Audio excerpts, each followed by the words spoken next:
Hello students, class 12 account हम पढ़े राठी की बुक से। अकाउंटिंग रेशो चैप्टर हम सॉल्व कर रहे हैं, चैप्टर नंबर 10 है। तो इस वीडियो में पहले वीडियो में हमने 10 क्वेश्चन नंबर 10 तक सॉल्व किया था। इस वीडियो से हम क्वेश्चन नंबर 11 से सॉल्व करेंगे, ठीक है। तो क्वेश्चन पढ़ लेते हैं। From the following information calculate the date equity ratio. Date equity ratio क्या होता है वो हमने प्रीवियस वीडियो में बताया था। एक बार आप अगर नहीं पता तो उसे देख लीजिएगा।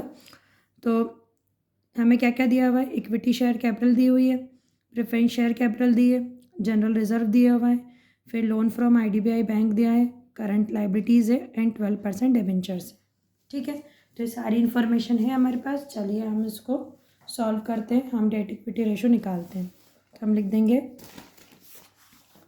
ये अपना क्वेश्चन नंबर कौन सा है, 11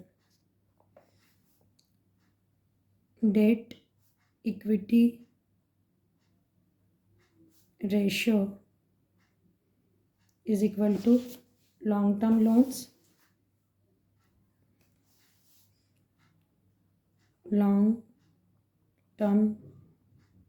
loans divided by shareholders fund.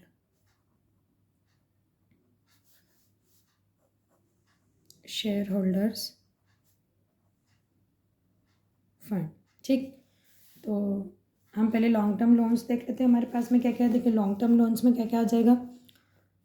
एक तो ये लोन फ्रॉम आईडीबीआई आ जाएगा, लोन फ्रॉम आईडीबीआई बैंक और 12% डिबेंचर। तो ये दो चीज़ें आ जाएंगी लॉन्ग टर्म लोन में। उसके अलावा equity share capital, preference share capital और जनरल रिजर्व, ये सब काय में आ जाएंगे, शेयर होल्डर्स फंड में, ठीक है। लॉन्ग टर्म लोन में लोन आ जाएगा आईडीबीआई बैंक का और कहाँ गया 12% डिबेंचर आ जाएंगे। करंट लाइबिलिटीज़ का यहाँ पर कोई लेना देना नहीं है, ये सिर्फ हमें कंफ्यूज करने के लिए दी हुई होती है, ठीक।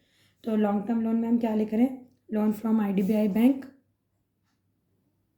Loan from IDBI bank plus 12% debentures.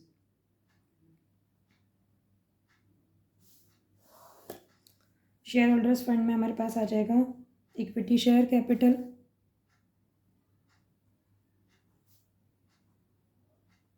Equity shares plus 15% preference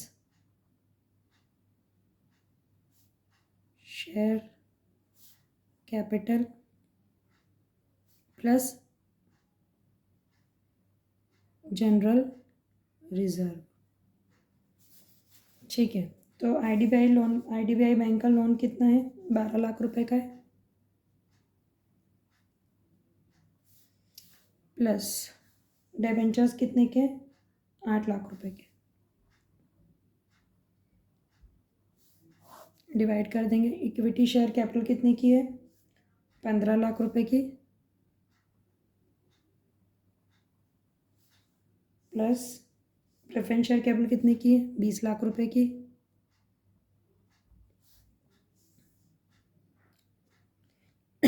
sorry, general reserve कितने के, 8 लाख रुपए के। अब हम इन सबको प्लस कर लेते हैं। तो 12 लाख और 8 लाख तो 20 लाख हो गया, डिवाइडेड बाय 20 और 15 35, 35 और 8 43 लाख।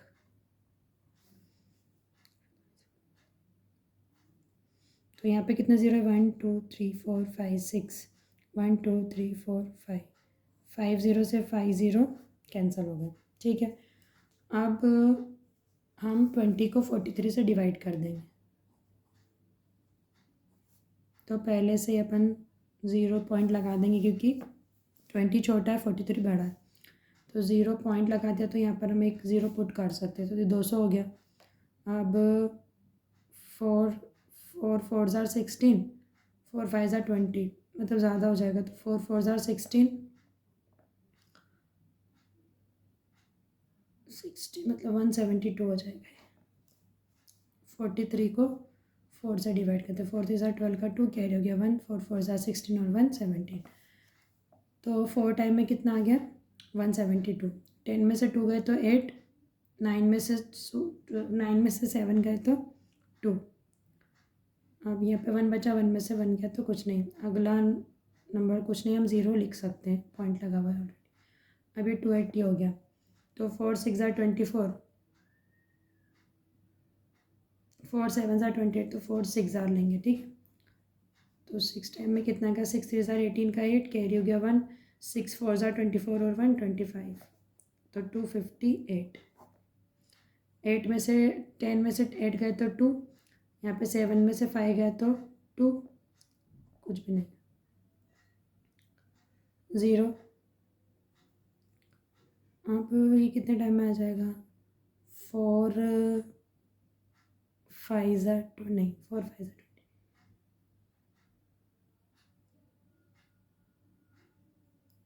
4 5 215 आएगा, ठीक है। तो हमारा आंसर क्या रहा, 0.465:1। ये आंसर हो गया हमारा डेट इक्विटी का, ठीक है। इसको हम थोड़ा सा आपको बता देते हैं।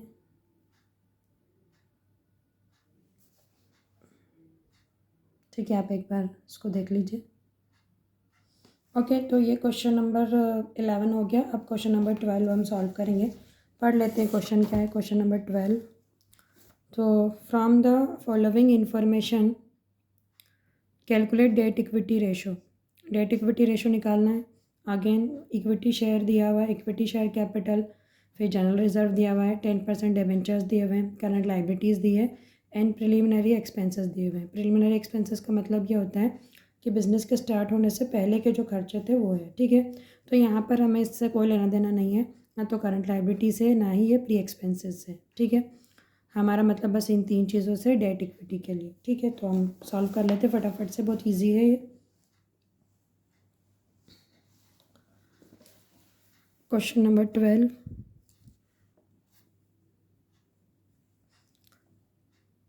तो debt equity ratio is equal to long term loan divided by share holders fund.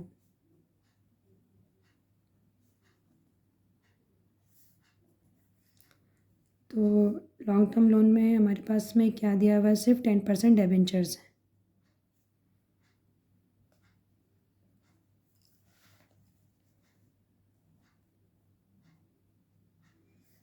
Divided by share holders fund में इक्विटी है, equity share capital plus DR है, मतलब जनरल रिजर्व। 10% डिबेंचर से 75,000 के डिवाइड कर देंगे, इक्विटी कितने की है, 1 लाख का इक्विटी शेयर है और 80,000 के जनरल रिजर्व है। तो ये कितना हो जाएगा, 1,80,000, मतलब हो जाएगा 75,000 डिवाइडेड बाय 1,80,000। तो ये 30 से 30 कैंसिल, 5 के टेबल से दोनों आज कट जाएंगे, तो 5 1 5, फिर 2 बचा, 5 5 15 और 5 3 15, फिर 3 बचा, 5 6 13। अभी 3 से कट जाएगा, 3 5 15 और 3 1 3, 3 2 6, मतलब कितना बचा, 12, 5/12, 5/12 बचा। अब हम क्या करेंगे, 12 से 5 को डिवाइड करेंगे, तो 0 पॉइंट लगाना पड़ेगा, यहाँ पे पॉइंट लगा सकते। 12 1 12, 12 2 24 और 12 4 48। 0 में से 8 गए तो 2, 0 लगा, तो 12 1 12, फिर 8 बचा,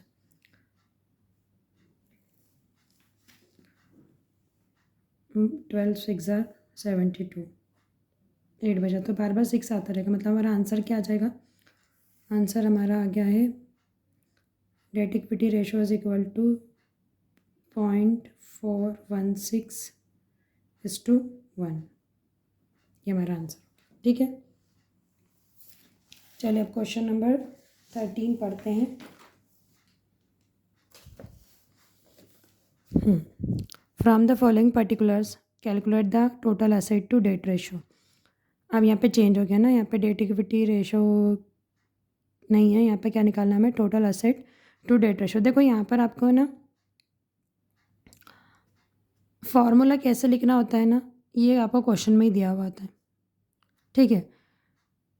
जैसे डेट इक्विटी बोल रहा था वो, डेट इक्विटी रेशो में डेट पहले आ रहा है, तो कर्ज है जो है मतलब जितना भी लॉन्ग टर्म लोन्स है वो ऊपर आ जाएंगे, डिवाइड कर देंगे इक्विटी से, मतलब share holder funds.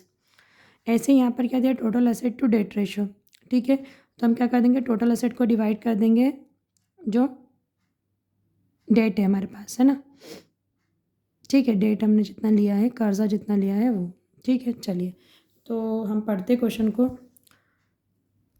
Equity shares capital है हमारे पास में 6 लाख रुपए की, फिर जनरल रिजर्व है 2 लाख रुपए के, फिर टोटल डेट है, ध्यान रखना क्या है, टोटल डेट पूरा सारा मिला के जितना भी कर्जा है वो 8 लाख का है, और करंट लाइबिलिटी 3 लाख की। तो देखिए ये टोटल डेट है, ठीक है।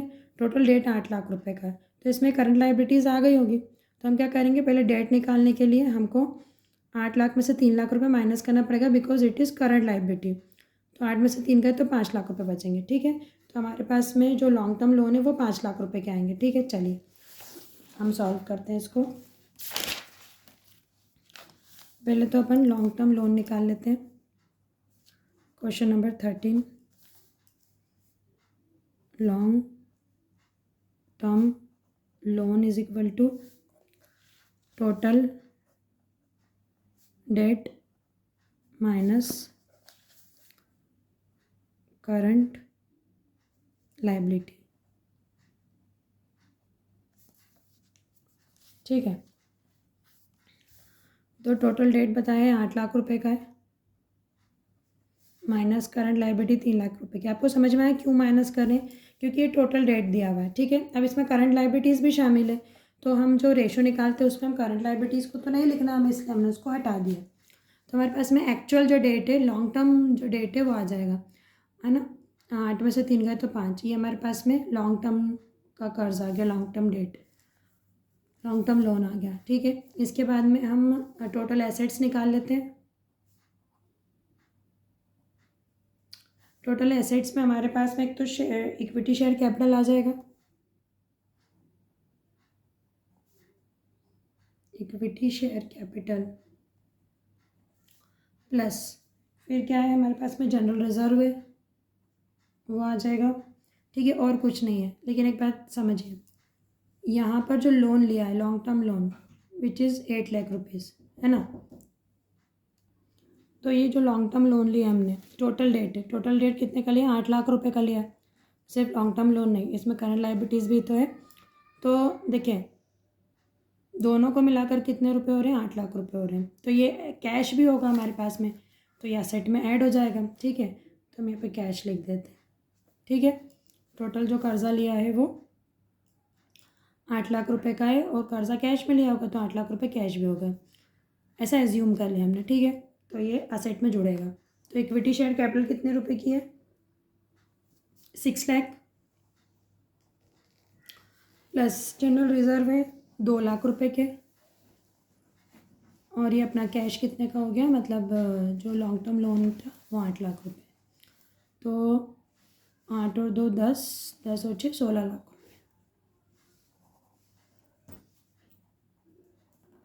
ओके।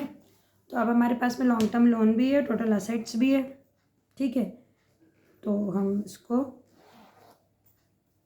सॉल्व कर लेते हैं, ठीक है। तो टोटल असेट पहले लिखेंगे, तो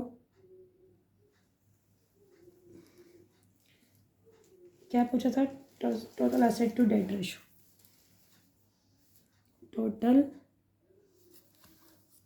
total asset to debt ratio is equal to total assets divided by long term loan, ठीक है। देखिए टोटल एसेट्स कितने की हमारे पास में हमने निकाली, 16 लाख रुपए की,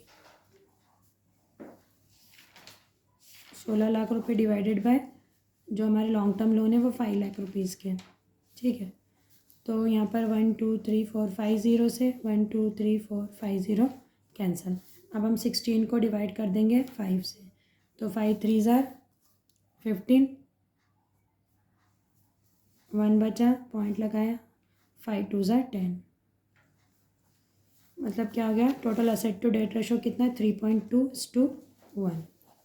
ये हमारा आंसर, ठीक है। तो ये क्वेश्चन नंबर 13 भी सॉल्व हो गया। अब हम क्वेश्चन नंबर 14 पढ़ते हैं। क्वेश्चन नंबर 14 है, from the following information calculate date equity ratio and current ratio. यहाँ पर जो इन्फॉर्मेशन हमें दी है, यहाँ इससे हमें डेट इक्विटी रेशो भी निकालना है और करंट रेशो भी निकालना है। तो देखते हैं, हमारे पास में शेयर कैपिटल है, बिल्स पेएबल है, क्रेडिटर्स हैं, फिर डेबेंचर्स हैं, डेटर्स हैं, बैंक लोन है, सॉरी बैंक में पैसा है, लॉन्ग टर्म लोन दिए हैं और जनरल रिजर्व है, ठीक है। तो पहले हम डेट इक्विटी रेशो निकालते हैं, उसके बाद में फिर हम करंट रेशो निकालेंगे। पहले अपन डेट इक्विटी रेशो निकालते हैं। तो डेट इक्विटी के लिए हमको पहले क्या चाहिए होता है, लॉन्ग टर्म लोन। तो debt equity ratio is equal to long term loan divided by share holders fund.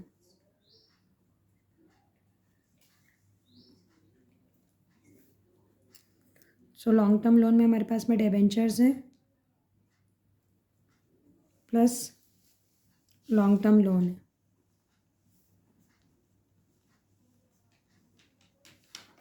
Divide कर देंगे शेयर होल्डर्स फंड में, इक्विटी शेयर कैपिटल है,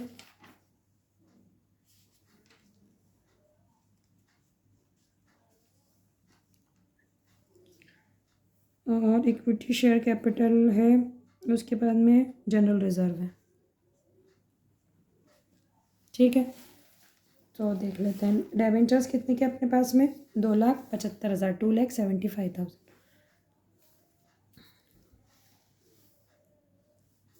2,75,000 का डिबेंचर है और लॉन्ग टर्म लोन कितने के दिए, 1,00,000 रुपए के। डिवाइड कर देंगे शेयर होल्डर्स फंड में, शेयर कैपिटल है 1,50,000 प्लस जनरल रिजर्व है 20,000 रुपये का, ठीक है। तो ये हो जाएगा 3,75,000 डिवाइडेड बाय 1,70,000। तो ये 30 से 30 कैंसिल, 5 से करते हैं, 5 3 ज़ार 15, फिर 2 बचा, 5 4 ज़ार 20, फिर 5 7 ज़ार 35, फिर 2 बचा, 5 5 ज़ार 25। ये कितना बचा, 75 डिवाइडेड बाय 34।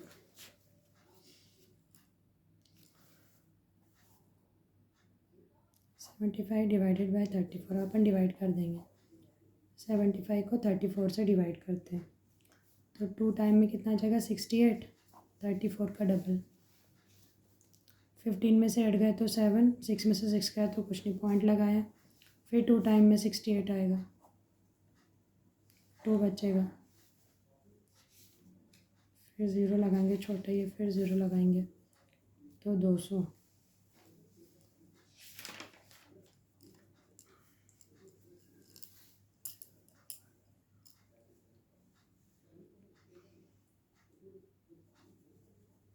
ओके, तो 2 पॉइंट तक ले लेते हैं ना, कितना 2.2, डेट इक्विटी रेशो कितना गया, 2.2:1।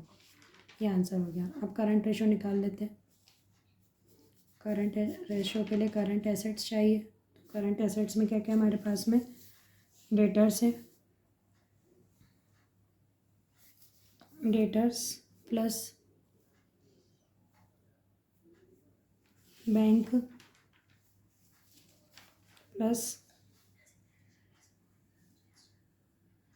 डेटर्स प्लस बैंक, और करंट लाइबिलिटीज़ में क्रेडिटर्स है प्लस बिल्स पेएबल।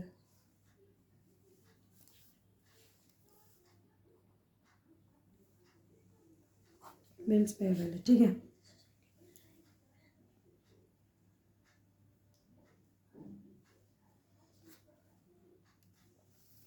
ओके, तो ये देखिए यहाँ पर हमने डेटर्स कितने के हमारे पास में 95,000 और बैंक में पैसा कितना है 45,000 का। डिवाइड कर देंगे हम। क्रेडिटर्स हमारे पास कितने के 57,000 प्लस बिल्स पेएबल कितने 13,000 के, ठीक है। इन दोनों को प्लस करेंगे तो 95,000 और 45,000 कितना हो गया 1,40,000 और 57,000 13,000 को प्लस करेंगे तो कितना हो गया 70,000। तो ये 40 से 40 कैंसिल, 7 1 ज़ार 7, 7 2 ज़ार 14। तो आंसर क्या बना हमारा रेशो 2:1, ठीक है। तो ये सारे क्वेश्चंस हो गए हमारे डेट इक्विटी रेशो तक। क्वेश्चन नंबर 15 से प्रॉपराइटरी रेशो है, तो उसको हम नेक्स्ट वीडियो से करेंगे, ठीक है। तो अगर आपको वीडियो अच्छी लगी हो तो वीडियो को लाइक और चैनल को सब्सक्राइब कीजिएगा। अगर समझ में आ गए हो अच्छे से सॉल्यूशन तो कमेंट्स में यस लिखिएगा, नहीं आए तो आपके डाउट्स लिख दीजिएगा। मिलते हैं नेक्स्ट वीडियो में। Thank you so much.